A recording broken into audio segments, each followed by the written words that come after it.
ಅಂತ ಜನಾರ್ದನ್ಗೆ, ಅನೀಶು, ಎಲ್ಲರೂ, ಇಡೀ ನಮ್ಮ KRG ಟೀಮಿಗೆ ನಾವು ತುಂಬ ತುಂಬ ಥ್ಯಾಂಕ್ಸ್ ಹೇಳಬೇಕಾಗ್ತದೆ, ಇಡೀ ತಂಡ. ಯಾಕೆ ಅಂತಂದರೆ ಈ ಥರದ್ದೊಂದು ಸ್ಟೈಲೈಸೇಷನ್ ಸಿನಿಮಾ ನಿಜವಲ್ಲೂ ಈ ಪ್ರಯತ್ನ ಮಾಡಿರಲಿಲ್ಲ, ಯೋಚನೆಯೂ ಮಾಡಿರಲಿಲ್ಲ. ಒಂದು ಫಾರ್ಮೆಟ್ ನಮಗೆ ಯಾವಾಗ ಇರೋದು ಒಂದು ಹೌದಪ್ಪ ಒಂದಷ್ಟು, ಅದು ಬಿಟ್ಟು ಬೇರೆ ಬೇರೆ ಥರದ ಪ್ರಯೋಗಗಳಾಗಿದ್ದಾವೆ. ಇದು ಪ್ರಾಯೋಗಿಕವಾಗೂ ಹೌದು, ಪ್ರದರ್ಶನಕ್ಕೆ ಮಟ್ಟದಲ್ಲೂ ಹೌದು, ಅದ್ರ ಜೊತೆಗೆ ಪ್ರೊಫೆಷ್ನಲ್ ಆಗಿ ನಮ್ಮ ಇಂಟರ್ನ್ಯಾಷನಲ್ ಕ್ಯಾಮ್ರಾಮನ್ ಅದ್ವೈತ್ ಅವರು ನಿಜವಾಗ್ಲೂ ಯಪ್ಪ ಅದು ಲೈಟಿಂಗ್ ಎಲ್ಲ ನೀವು ನಾವು ಒಂದು ರೀತಿ ನಮಗೆ ಒಂದು ರೀತಿ ಆಹಾ ಅಂತ ಹಿಂಗೆ ಆಂಗ್ಲ ಮಾಡ್ಕೊಂಡು ನಿಂತ್ಕೊಂಡು ಹೋದ ಇಲ್ಲೆಲ್ಲೋ ಇದೀವಪ್ಪ ನಾವು ಅಂತ ಅಷ್ಟು ಜನ ಪ್ರೊಫೆಷ್ನಲ್ ಮಾಡಿದ್ದಾರೆ. ನಮ್ಮ KRG ತಂಡಕ್ಕೆ ಮತ್ತು ಇಡೀ ನಮ್ಮ ಟೀಮ್ಗೆ ಬಂದಿರೋದಕ್ಕೆ ನೀವೆಲ್ಲರಿಗೂ, ನಮ್ಮ ಪತ್ರಕರ್ತರು ನೀವೆಲ್ಲರಿಗೂ, ಮತ್ತು ಮಾಧ್ಯಮದವ್ರಿಗೂ, ಅಕ್ಷರದವ್ರಿಗೂ, ದೃಶ್ಯದವ್ರಿಗೂ ಎಲ್ಲರಿಗೂ ನಿಮ್ಮೆಲ್ಲರ ಸಪೋರ್ಟು, ಸಹಾನುಭೂತಿ, ಪ್ರೋತ್ಸಾಹ ಒಂದು ಬೇರೆ ಥರದ್ದು ಇದರಿಂದ ನಿಮ್ಮ ಸಪೋರ್ಟ್ ಬೇಕೇ ಬೇಕು. ಎಲ್ಲ ಕೇಕ್ ಹಾಕಿದ್ರಪ್ಪ ಹುಡುಗರೇ ಕಾಣ್ತೀರಿ, ಯಾಕೋ ಹುಡುಗರೇ ಚಕ್ಕರಕ್ಕೆ ಬಂದಿದ್ದೀರಾ? ಅಯ್ಯೋ ನಿಮ್ಮ ಇವರು ಯಾರ ಕೈ ಆಡಿಸ್ತಾರಿಲ್ಲ. ಅಮ್ಮಮ್ಮ ಮಿಸ್ ಮಾಡಬೇಡಿ, ಎಲ್ಲರೂ ಒಬ್ರಿಬ್ರಿಗೆ ಹೇಳ್ಬೇಕು, ಇಬ್ರು ಮೂವರಿಗೆ ಹೇಳ್ಬೇಕು, ಹಂಗೆ ಗುಂಪಾಗಿ ಬರ್ತಿರ್ಬೇಕು. ಸುಮ್ಮನೆ ಕ್ಯಾಕ್ ನಗ್ತಿರ್ತೀರ, ಆಮೇಲೆ ಭಯ ಬಿದ್ದು ಹೋಗ್ತೀರಾ ಕೊನೆಗೆ. ಆಮೇಲಿಂದ ಈ ಕತೆ ನಾನು ಪೂರ್ತಿ ಹೇಳ್ಬಿಡೋಣ ಅಂದ್ಕೊಂಡೆ, ಜನ ಅದನ್ನು ಕಣ್ಣು ನೋಡ್ಬಿಟ್ರು, ಅಂದ್ಬಿಟ್ರು. Thank you so much sir. ಯಾಕಪ್ಪ ನಾನು ಇವನು ಯಾರೇ ಸಾರಿ ಹೇಳಿ ಸರ್ ಥ್ಯಾಂಕ್ ಯು ಅಷ್ಟೇ ಸರ್. ಆ್ಯಕ್ಚುಲಿ ನೀವು ವೇದಿಕೆ ಮೇಲೆ ಇರಬೇಕು, ನೆಕ್ಸ್ಟ್ ಗೆಸ್ಟ್ನ ಕರೆಯೋದು. ಒಂದು ವಚನ, ಒಂದು ಭಾಷೆ ತಗೊಂಡಿ. ಹೌದಾ? ಕಮಾನ್ ಎಲ್ಲರೂ ಹಿಂಗೆ ಕೈಗಳಿಗೆ ಎಲ್ಲರೂ ಪ್ಲೀಸ್ ಎಂಥದೇ ನಿಮ್ಮ ದುಡ್ಡು ನಮ್ಮ ತಾಯಣ್ಣ ಕೇಳೋದ ಹಿಂಗೆ ಇಟ್ಕೊಂಡ್ರಪ್ಪ ಎಲ್ಲ ಹಿಂಗೆ ಅಂದ್ಬಿಟ್ಟು ಹಿಂಗೆ ಇಟ್ಕೊಳ್ಳಿ ಎಲ್ಲ. ಹಿಂಗೆ ಕೊಟ್ಟ ಮಾತನ್ನು ತಪ್ಪಲಾರೇನೋ, ಪೌಡರ್ ಬಗ್ಗೆ ಯೋಚನೆ ಮಾಡುವೇನೋ, ಆಗಸ್ಟ್ 23 ತಪ್ಪದೆ ನಾನು ಸಿನಿಮಾವನ್ನು ನೋಡೋದು ಖಂಡಿತ. ಆಗಸ್ಟ್ 23 ತಪ್ಪದೆ ನಾನು ಪೌಡ್ರ ಸಿನಿಮಾ ನೋಡೋದು ಖಂಡಿತ. ಹೇಳ್ರಿ ಯಾಕ್ರಿ ಅಯ್ಯೋ ಖಂಡಿತ.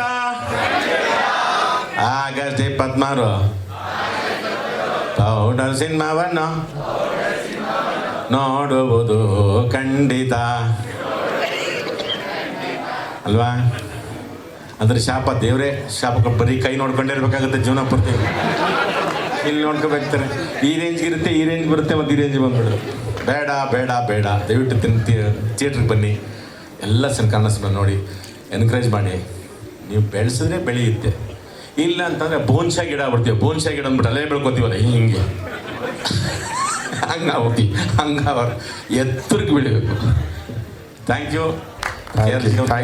You so much Janardhan sir. Actually ನೀವು ವೇದಿಕೆ ಮೇಲೆ ಇರಬೇಕು ಸರ್. ಯಾಕಪ್ಪ? ಒಂದು ರಿಕ್ವೆಸ್ಟ್ ಸರ್.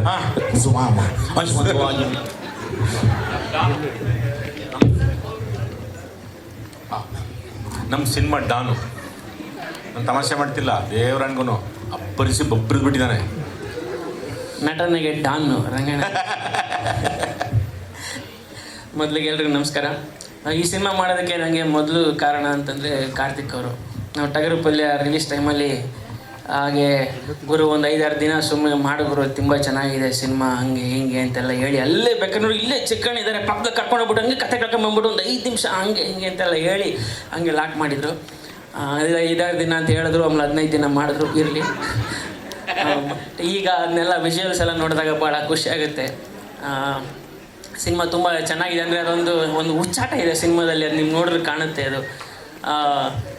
ಮತ್ತು TVF ನಾನು ಒಬ್ಬ ಅಂದರೆ ಯೂಟ್ಯೂಬ್ ವೀಡಿಯೋಗಳು ಮಾಡ್ಕೊಂಡು ಈ ಥರ ಬಂದವನು. ಸೊ ಹಂಗಾಗಿ ಆ ಟೈಮಲ್ಲಿ ನಮಗೆ TVF ಒಂದು ದೊಡ್ಡ ಇನ್ಫ್ಲುಯೆನ್ಸ್ ಅದು. ಆವಾಗ ಅವ್ರ ಕ್ಯೂಟಿಯಪ್ಪ ವೀಡಿಯೋಸು ಆ ಥರದ್ದೆಲ್ಲ. ಮತ್ತು ಇಷ್ಟು ದೊಡ್ಡ ಸ್ಟಾರ್ ಕಾಸ್ಟ್ ಇದೆ. ಸೊ ಪ್ರತಿಯೊಬ್ಬರು ಅಷ್ಟು ಚೆನ್ನಾಗಿ ಅಂದರೆ ನಿಮ್ಮನ್ನು ರಂಜಿಸ್ತಾರೆ. ಇಡೀ ಸಿನಿಮಾ ತುಂಬ ಇನ್ನೇನು ಹೇಳ್ಬೇಕು ಗೊತ್ತಿಲ್ಲ. ಅಮಿತ್ ಏನಾರು ಕೇಳಿದ್ರೆ ಹೇಳ್ತೀನಿ. ಪೌಡರ್ ನಂಗೂ ಕೊಡ್ತೀರಾ ಸರ್? ಓಕೆ. ಆಕ್ಚುಲಿ ಈ ಕಾಂಬೋಗೆ ನಿಮ್ಮಿಬ್ಬರಿಗೆ ಇನ್ನೊಂದು ಹೇಳ್ಬಿಡ್ತೀನಿ. ಹೇಳಿ ಸರ್. ಈಗ ಈ ಸಿನಿಮಾ ಒಪ್ಕೊಳ್ಳೋಕೆ ಇನ್ನೊಂದು ಕಾರಣ ಏನು ಅಂತಂದ್ರೆ ದಿಗಂತ್ ಅವರು. ಹೇಳ್ತೀನಿ ಯಾಕೆ ದಿಗಂತ್ ಯಾಕೆ ಅಂತ ಹೇಳ್ತೀನಿ ಕೇಳಿ. ಸ್ಕೂಲು ಕಾಲೇಜಿಂದ ಅವ್ರನ್ನ ನೋಡ್ತಾ ಬೆಳೆದವರೆಲ್ಲ ನಾವು ಯಾವ ಕಾಲದಿಂದ ಇವ್ರ ಸಿನಿಮಾಗಳು ನೋಡಿದ್ದೀವಿ. ಅವರು ಸ್ಕೂಲ್ ಸ್ಟೂಡೆಂಟ್ ಅವಾಗಿಂದ ಇಂಥ ಒಬ್ಬ ಸೀನಿಯರ್ ಕಲಾವಿದರ ಜೊತೆ ಆ್ಯಕ್ಟ್ ಮಾಡೋದು, ಓಕೆ ನಮಗೊಂದು ಚಾನ್ಸ್ ಸಿಗುತ್ತೆ ಅಂದಾಗ ಯಾಕೆ ಬರೋದು ಅಂತ. 1947. ಬಟ್ ನೋಡಿ ಇನ್ನೂ ಹಾಗೆ ಇದ್ದಾರೆ. ಅವರ ಏನು ಆ ತಾರುಣ್ಯದ ರಹಸ್ಯವನ್ನ ತಾವು ನಮ್ಗೆ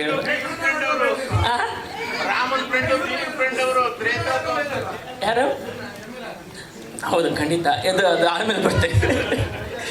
ಅದು ಯಾರು ಯಾವ ಥರ ಕಾಂಪ್ಲಿಮೆಂಟ್ ಕೊಡ್ಬೇಕು ಹಂಗೆ ಕೊಡಬೇಕು. ಸರ್ ಆಕ್ಚುಲಿ ಈ ಒಂದು ಕಾಂಬೋಗೆ ಇನ್ನೊಬ್ಬರನ್ನ ಸೇರಿಸ್ತೀನಿ. ವರ್ಜಿನಿಟಿ ಅನ್ನೋ ಹೆಸರಲ್ಲಿ ಗೌಡ್ರಿ ಯಾವ್ದು ಗೌಡ್ರಿ ವರ್ಜಿನಿಟಿ? ಮಂಡ್ಯ ರೇಂಜ್ ಹೇಳ್ಬಿಡಿ ಗೌಡ್ರಿ. ಎಲ್ರಿಗೂ ನಮಸ್ಕಾರ. ಮೊದಲಿಗೆ ಡೈಲಾಗ್ ಸಿನಿಮಾದಲ್ಲಿ ಶೂಟ್ ಮಾಡ್ತಿರ್ತಾರೆ, ಹೆಂಗೋ ಹೇಳ್ಬಿಡ್ತೀವಿ. ಅದು ಆಚೆ ಬಂದಾಗ ಮತ್ತೆ ಹೇಳುವಂದಾಗ ತುಂಬ ಸಂಕೋಚ ಆಗ್ಬಿಡ್ತದೆ. ಅದು ವರ್ಜಿನಿಟಿ ಕಳ್ಕೊಳ್ಳೋ ಅರ್ಜೆಂಟಲ್ಲಿ ವರ್ಜಿನಾಲಿಟಿ ಕಳ್ಕೊಬಾರ್ದು ಅನ್ನೋದು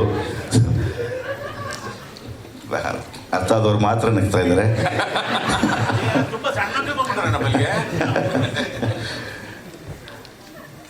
ತುಂಬ ಖುಷಿ ಆಗ್ತಿದೆ. ಇವತ್ತು ನಮ್ಮ ಪೌಡರ್ ಸಿನಿಮಾ ಇದೆ, ಆಗಸ್ಟ್ 23ನೇ ತಾರೀಕು ಬಿಡುಗಡೆ ಆಗ್ತಿದೆ ಇರೋದಕ್ಕೆ. ಯಾಕೆಂತಂದರೆ ನಮ್ಮ KRG ಕಾರ್ತಿ ಆಗಿರ್ಬೋದು, ಯೋಗಿ ಆಗಿರ್ಬೋದು, ಆ ಥರದೊಂದು ಟೀಮ್ನ ಕ್ರಿಯೇಟ್ ಮಾಡ್ತಾರೆ. ಒಂದು ಟೆಕ್ನಿಕಲ್ ಟೀಮ್ ಆಗಿರ್ಬೋದು, ಇನ್ನೊಂದು ಆರ್ಟಿಸ್ಟ್ಗಳ ಟೀಮ್ ಆಗಿರ್ಬೋದು. ಬಂದರೆ ಅದು ಜಾತ್ರೆ ಥರ ಇರಬೇಕು. ಅದು ಶೂಟಿಂಗಲ್ಲಾಗಿರ್ಬೋದು ಅಥವಾ ಸುಮ್ಮನೆ ಕೂತಿರ್ಬೋದು. ಆ ಇಡೀ ಸೆಟ್ಟನ್ನು ಗಲ ಗಲ ಗಲ ಗಲ ಗಲ ಅಂತ ಇಟ್ಬಿಡ್ತಾರೆ. ಸೊ ನಮಗೆ ಬೆಳಗ್ಗೆ ಎದ್ದು ಶೂಟಿಂಗ್ ಬರೋಕ್ಕೆ ಒಂಥರ ಉತ್ಸಾಹ, ಎಲ್ಲಿಲ್ಲದ ಉತ್ಸಾಹ ಬಂದ್ಬಿಡುತ್ತೆ. ಎಲ್ಲ ಸೇರ್ತೀವಲ್ಲ, ಅಲ್ಲಿ ಬಂದೆಲ್ಲ ಜಾಲಿಯಾಗಿ ಆ್ಯಕ್ಟ್ ಮಾಡೋದ್ರ ಜೊತೆಗೆ ಎಲ್ಲರೂ ಮಾತಾಡಿಕೊಂಡು ಇಡೀ ದಿನನ ಎಂಜಾಯ್ ಮಾಡ್ತೀವಲ್ಲ ಅಂತ. ಸೊ ಅಂಥ ಒಂದು ಟೀಮ್ ಈ ಪೌಡರ್ಗೆ ಸೇರಿದೆ. ಅದ್ರ ಜೊತೆಗೆ ಒಂದು ಒಳ್ಳೆಯ ಮನೋರಂಜನೆ ಚಿತ್ರ ನೀಡಬೇಕು ಅನ್ನೋದು KRGಯ ಉದ್ದೇಶ ಆಗಿತ್ತು. ಸೊ ಆಗಿಂದ ಅವರು ಪ್ರೊಡಕ್ಷನ್ ಶುರು ಮಾಡಿದಾಗಲಿಂದನೂ ಕೂಡ ಒಳ್ಳೊಳ್ಳೆ ಸಿನಿಮಾಗಳನ್ನೇ ಕೊಡ್ತಾ ಬಂದಿದ್ದಾರೆ. ಇದಂತೂ ಕಂಪ್ಲೀಟ್ ಎಂಟರ್ಟೈನ್ಮೆಂಟ್ ಪ್ಯಾಕೇಜ್. ರಘುವಣ್ಣ ಹೇಳ್ದಂಗೆ ಇಡೀ ವರ್ಲ್ಡ್ ವೈಡ್ ನೋಡುವಂಥ ಸಿನಿಮಾ ಇದು. ಅಷ್ಟು ಅದ್ಭುತವಾಗಿ ಮೂಡಿ ಬಂದಿದೆ. ನಮ್ಮ ಜನಾರ್ದನ್ ಚಿಕ್ಕಣ್ಣ ತುಂಬ ಚೆನ್ನಾಗಿ ಟ್ರೀಟ್ ಮಾಡಿದ್ದಾರೆ ಇಡೀ ಸಿನಿಮಾನ. ನಮ್ಮ ಅದ್ವೈತ್ ಅಂತೂ ಎಕ್ಸ್ಟ್ರಾಡಿನರಿ ಈ ವಿಷಯದಲ್ಲಿ. ರಘುವಣ್ಣ ಹೇಳ್ದಂಗೆ ನಾವು ಯಾವುದೇ ಮೂಲೆಯಲ್ಲಿ ನಿಂತು ಚೆನ್ನಾಗಿ ಕಾಣಿಸ್ತಿರ್ತೀವಿ. ಅವರು ಫಸ್ಟು ಬರಿಗಾಲಲ್ಲಿ ಬಂದರು. ಅವ್ರು ನೋಡ್ಕೊಂಡು ರಘುವಣ್ಣ ಚಪ್ಪಲಿ ಬಿಟ್ಬಿಟ್ಟು ಬಂದರು. ರಘುವಣ್ಣ ನೋಡ್ಕೊಂಡು ನಾಗ ಚಪ್ಪಲಿ ಬಿಟ್ಬಿಟ್ಟು ಬಂದ. ನನಗಿದು ಬಿಚ್ಚಕ್ಕಾಗಲೇ ಇಲ್ಲ, ಅಷ್ಟು ಕಷ್ಟ ಆಗಿತ್ತು. ಇದೇನು ಇಂಥ ಕೆಲಸ ಮಾಡ್ಬಿಟ್ರಲ್ಲ ಅಂತ ನಾನು ಜನಾರ್ದನ್ ಇಬ್ಬರು ಮಾತಾಡ್ಕೊತಿದ್ವಿ. ಇವ್ರು ಬಿಚ್ಬಿಟ್ಟು ನಮ್ಮ ಶಿವನೇ ಬಿಚ್ಚಕ್ಕಾಗಲ್ಲ, ಹೆಂಗಪ್ಪ ಯಾರು ನೋಡಿದವ್ರು ಏನೇನು ಕಳಲ್ಲ, ದೊಡ್ಡವ್ರು ನೋಡಿ ಎಷ್ಟು ಚೆನ್ನಾಗಿ ಮರ್ಯಾದೆ ಕೊಟ್ಟು ಸ್ಟೇಜ್ ಮೇಲೆ ಎತ್ತಿದ್ದಾರೆ. ಇವ್ರಿಗೇನು ಬಂದಿರೋದು, ಇವನು ಶಿವನೇ ಹಾಕೊಂಡು ಸ್ಟೇಜ್ ಮೇಲೆ ಎತ್ತಾ ಇದ್ದಾನಲ್ಲ ಅಂತ ಅನ್ಕೊಬಿಡ್ತಾರೆ ಅಂತ. ಈ ನಾಟಕದವರಲ್ಲ ನಮ್ಗೆ ಸಮಸ್ಯೆ, ಸ್ಟೇಜ್ ನೋಡಿದ ತಕ್ಷಣ ಅದೊಂಥರ ಭಯ. ಸೊ ಹಂಗಾಗಿ ದಯವಿಟ್ಟು ಯಾರು ತಪ್ಪು ತಿಳ್ಕೊಬಿಡಿ. ಸೊ ದಯವಿಟ್ಟು ಆಗಸ್ಟ್ 23ನೇ ತಾರೀಕು ಇದರ 2ರಷ್ಟು 3ರಷ್ಟು 4ರಷ್ಟು ಜನ ನಮ್ಮ ಥಿಯೇಟರ್ಗೆ ಬಂದು ಕನ್ನಡ ಸಿನಿಮಾವನ್ನು ನೋಡಿ. ಅಣ್ಣ ಹೇಳ್ದಂಗೆ ಭೀಮ, ಕೃಷ್ಣ ಎಲ್ಲರೂ ಬರ್ತಾಯಿದ್ದಾರೆ. ಸೊ ಅದ್ರ ಜೊತೆಗೆ ನಮ್ಮ ಪೌಡ್ರು ಬರ್ತಾಯಿದೆ. ಎಲ್ಲ ಕನ್ನಡ ಚಿತ್ರಗಳನ್ನು ನೋಡಿ, ನಮ್ಮ ದುನಿಯಾ ವಿಜಯ್ ಸಿನಿಮಾ ನೋಡಿ ಯಶಸ್ವಿ ಮಾಡಿಕೊಡಿ, ನಮ್ಮ ಗಣಪನ್ ಸಿನಿಮಾ ನೋಡಿ ಯಶಸ್ವಿ ಮಾಡಿಕೊಡಿ, ನಮ್ಮ ಪೌಡ್ರು ಸಿನಿಮಾ ನೋಡಿ ಯಶಸ್ವಿ ಮಾಡಿಕೊಡಿ. ಎಲ್ಲ ಕನ್ನಡ ಸಿನಿಮಾಗಳನ್ನ ನೋಡಿ. ಇವತ್ತಿನ ಸ್ಥಿತಿ ಎಲ್ಲರಿಗೂ ಗೊತ್ತಿರುವಂಥದ್ದೇ. ನಮ್ಮದು ಕರ್ನಾಟಕದಲ್ಲಿ ಒಂದೇ ಅಲ್ಲ, ಇಡೀ ಭಾರತ ಚಿತ್ರರಂಗದಲ್ಲಿ ಅದಾಗಿದೆ ಅಂತ ಎಲ್ಲರೂ ಮಾತಾಡ್ತಾರೆ. ಇದಾಗಕ್ಕೆ ಬಿಡಬೇಡಿ. ಯಾಕೆಂದರೆ ಇದೊಂದು ಉದ್ಯಮ. ಈ ಉದ್ಯಮದಲ್ಲಿ ತುಂಬ ಜನ ಇದನ್ನೇ ಕಾಯಕ ಅಂತ ನಂಬಿಕೊಂಡು ಸಂಸಾರನ ಕೆಟ್ಕೊಂಡಿದ್ದಾರೆ, ಅದೇ ನಂಬಿ ಜೀವನ ಮಾಡ್ತಿದ್ದಾರೆ. ಸೊ ಹಾಗಾಗಿ ರಘುವಣ್ಣ ಹೇಳ್ದಂಗೆ ಬರೀ ಮೊಬೈಲಲ್ಲೇ ನೋಡಿಕೊಂಡು ಅಲ್ಲೇ ಎಲ್ಲೋ ಯಾವುದೋ ಮೂಲೆಯಲ್ಲಿ ಕೂತ್ಕೊಂಡು ನೋಡಿಕೊಂಡು ಸಿನಿಮಾ ಉದ್ಯಮವನ್ನು ನಾಶ ಮಾಡಬೇಡಿ. ದಯವಿಟ್ಟು ಮುಂಚೆ ಹೇಗೆ ಬಂದು ಹಬ್ಬ ಮಾಡ್ತಿದ್ರು ಥಿಯೇಟ್ರಲ್ಲಿ, ಹಾಗೆ ಬಂದು ನಮ್ಮ ಥಿಯೇಟ್ರಲ್ಲಿ ಕನ್ನಡ ಸಿನಿಮಾವನ್ನು ನೋಡಿ ಹಬ್ಬ ಮಾಡಿ. ಎಲ್ಲ ಕಲಾವಿದರಿಗೆ, ಟೆಕ್ನಿಷಿಯನ್ಸ್ಗೆ, ಪ್ರೊಡ್ಯೂಸರ್ಸ್ಗೆ, ಇಡೀ ಸಿನಿಮಾ ಉದ್ಯಮಕ್ಕೆ ಎಲ್ಲರೂ ಕೂಡ ನೀವು ಪ್ರೋತ್ಸಾಹ ನೀಡಿ ಎಂದು ಕೇಳ್ಕೊತೀನಿ. ಮತ್ತೊಂದು, ನಾನು 10th ರಣಧೀರ ಪಿಕ್ಚರ್ನ ಹಿಂಗೆ ಹೆಚ್ಚಿನ ವಿಡಿಯೋಗಳಿಗೆ ಪ್ರತಿಧ್ವನಿ ಯೂಟ್ಯೂಬ್ ಚಾನೆಲ್ ಸಬ್ಸ್ಕ್ರೈಬ್ ಮಾಡಿ, ಬೆಲ್ ಐಕಾನ್ ಕ್ಲಿಕ್ ಮಾಡಿ.